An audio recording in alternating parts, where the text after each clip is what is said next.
Denial of service, or DOS for short, is a type of cyber attack on a specific computer or website with the intent to deny service to legitimate users. By denying access to users, a DOS attack disrupts an organization's operations.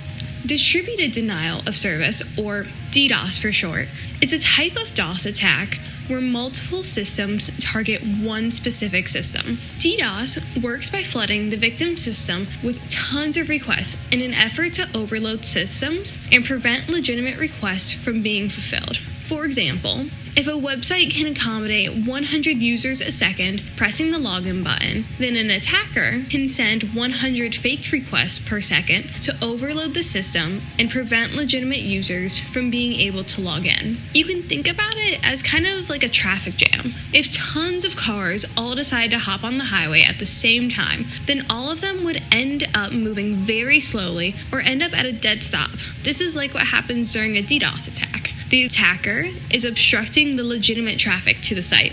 In DDoS, multiple systems attack the victim system, which makes the attack quicker, more difficult to block, and more difficult to trace. Compared to traditional DOS attacks, DDoS attacks are much harder to defend against because the traffic originates from many different sources, often across the globe. This decentralized nature means that even if one malicious source is identified and blocked, many others remain active. As a result, network firewalls and intrusion prevention systems may become overwhelmed and ineffective. Furthermore, the scale of DDoS attacks can vary. Some are targeted at small websites, while others can take down critical infrastructure or major online platforms. The first DDoS attack to occur happened in July 22nd of 1999 when 114 computers attacked a computer at the University of Minnesota with a malicious script named Trinu. Trinu flooded servers with UDP packets, disabling the University of Minnesota's internal network for 2 days. It didn't take long for other attackers to launch their own DDoS attacks. In the months following the attack on the University of Minnesota, numerous other websites, including Amazon, Yahoo,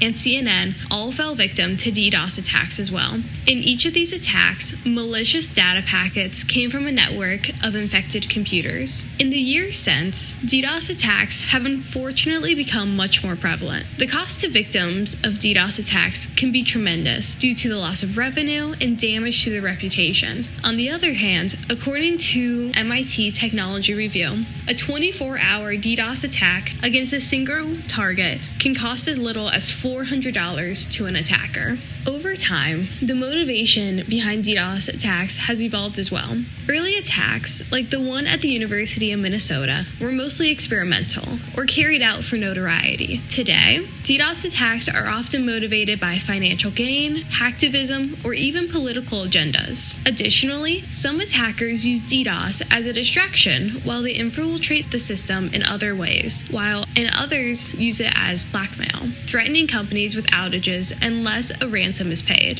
DDoS attacks are typically done in stages. During the first stage, an attacker infects a computer with software designed to spread across a network. The first computer to be infected is referred to as the master, since it can control any of the following computers that get infected. The subsequently infected computers that carry out the actual attack are called daemons. Botnets, which is a term used for the network of infected devices that carry out DDoS attacks, are often built using a variety of methods. Attackers may trick users into downloading malware through phishing emails or exploit known software vulnerabilities in unsecured Internet of Things or IoT devices. Once infected, these devices become part of a botnet that can be remotely controlled without the owner's knowledge. Common devices used in these botnets include security cameras, speakers, and even smart TVs. Once the attacker has built their botnet, the master computer sends out a command to the daemon, which causes them to send lots of data packets to the target. This overwhelms the target and prevents it from being able to fulfill the requests of legitimate users.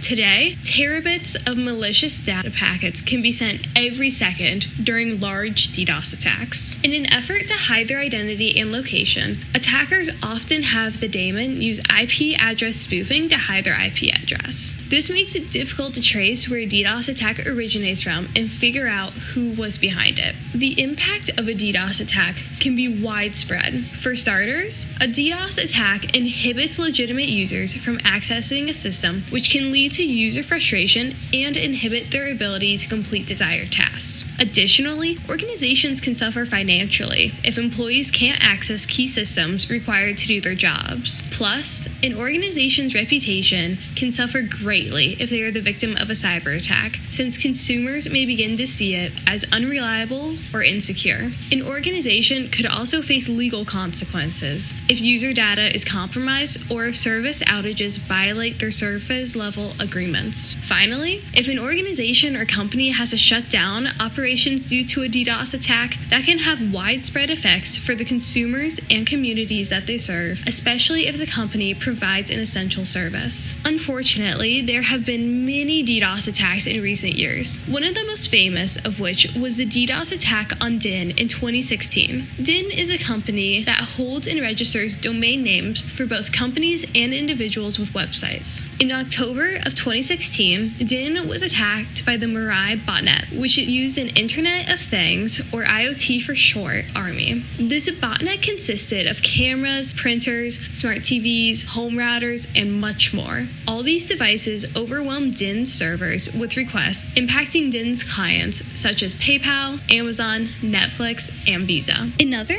large-scale DDoS attack occurred on February 28, 2018, but this time GitHub was the victim.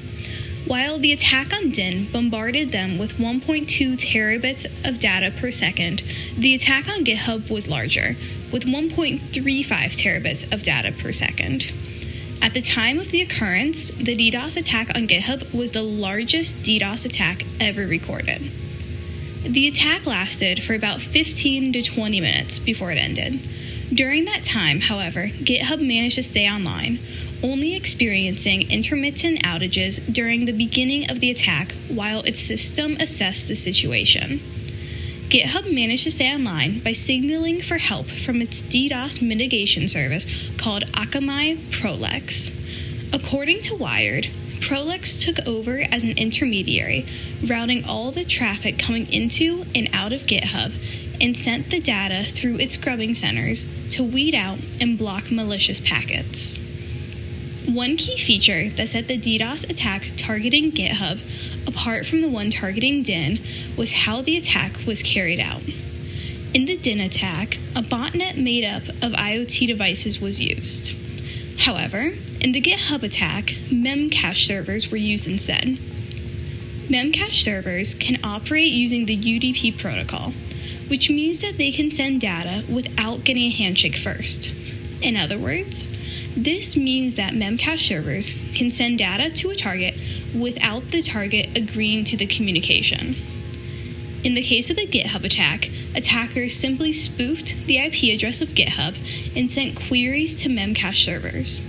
Even though the queries were small, memcache servers can elicit a much larger response than the initial query, which was how the servers were able to send data to GitHub in great quantities.